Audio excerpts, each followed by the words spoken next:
I chain smoke and I say fuck a lot. But I accept myself for the way I am.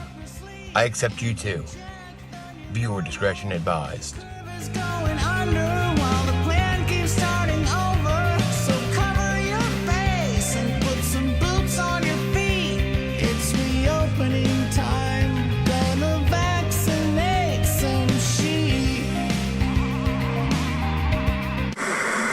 Our data from the CDC today suggests, that vaccinated people do not carry the virus, don't get sick, and that it's not just in the clinical trials, but it's also in real-world data. After doing all these videos about CNN producer pedophiles, and at the same time seeing CNN's doctor on Sesame Street telling kids to get vaccinated, I decided to throw together a little compilation. Come here as the only man in my household.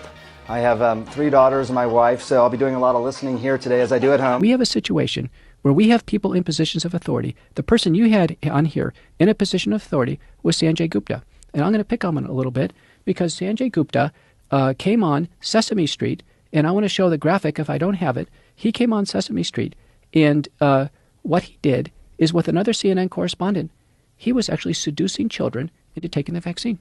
Yeah, I saw that. It's very disturbing. Okay, seducing. I am telling you, no good doctor would do that because there must be risks and benefits.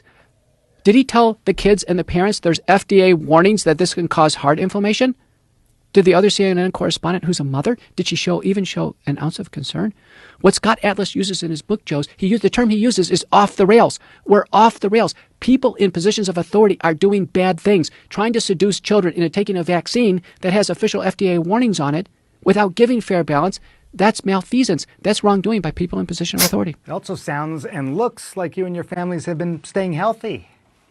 Oh, I have a way I've been staying healthy, Dr. Sanjay. Look. Oh, does Rosita have a boo-boo? No, Amita, this is from my COVID vaccine. My mommy and my papi took me to get it this morning. Oh, Rosita, that's great. Getting the COVID vaccine is a great way to stay healthy. You know, COVID vaccines are now available for children 5 years and older. And the more people who get them, the better we're going to be able to help stop the spread of COVID.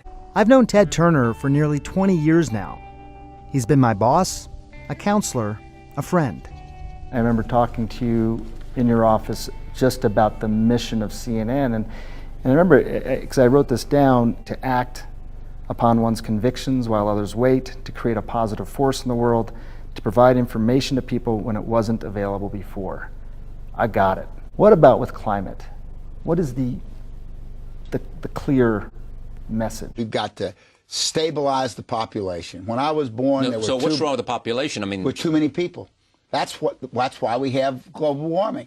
We have global warming because too many people are using too much stuff. We'd started the Cartoon Network, or we're in the process of doing it, and I said, we need a superhero for the Earth. I came up with the idea of Captain Planet.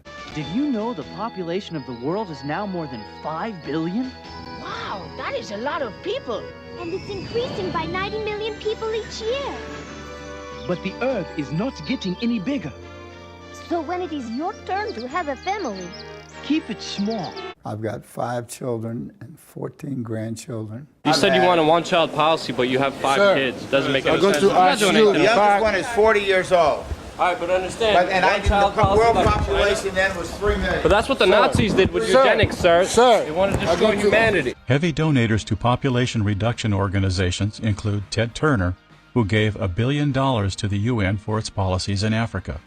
Bill and Melinda Gates donated $2.2 billion to the UN Population Fund and other similar groups. By 2007, the Gates had donated more than $30 billion to population control groups. This amount was topped by the $37 billion given by Warren Buffett to various population control groups. On May 5, 2009, some of America's leading billionaires met in a private Manhattan home just a week before the annual meeting of the secretive Bilderbergers.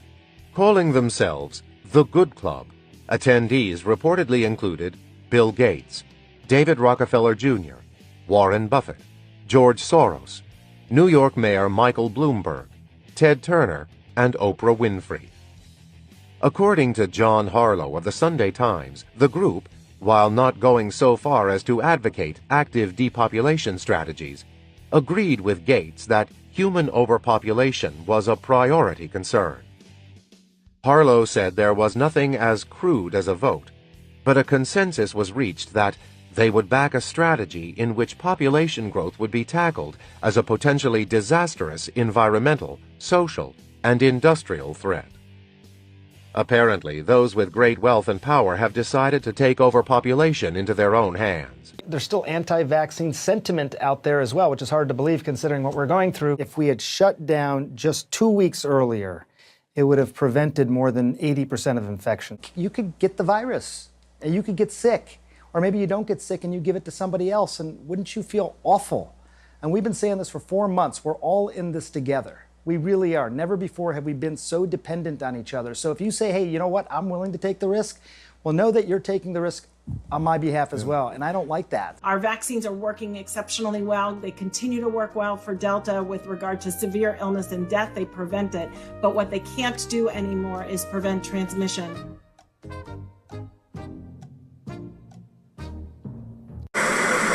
Welcome the former Secretary of State, Hillary Clinton.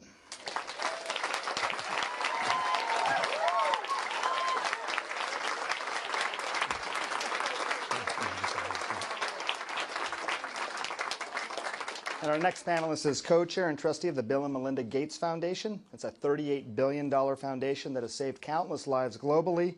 They eradicate disease all over the world. Her latest effort is to bring contraception to 120 million women all over the world. Please welcome Melinda Gates to the stage.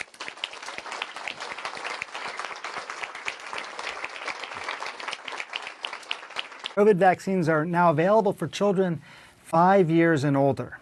And the more people who get them, the better we're going to be able to help stop the spread of COVID. People in positions of authority are doing bad things, trying to seduce children into taking a vaccine that has official FDA warnings on it without giving fair balance. That's malfeasance. That's wrongdoing by people in position of authority. I spoke to the White House fellows at lunch today, and one of them said, so you work on birth control? I said, no, I don't work on birth control. I said, control carries terrible connotations. It sounds like the China one-child family program. I said, what I'm for is family planning. It's the same thing as birth control, right? But it's a much user-friendly term. Everybody is in favor of planning. Is there anybody in here that doesn't like planning? But there's how many people in here like to be controlled? Nobody. You'll control me over my dead body. Fucking stoned. I got a motherfucking spaceship. Oh, fuck. Oh, cool. I got it.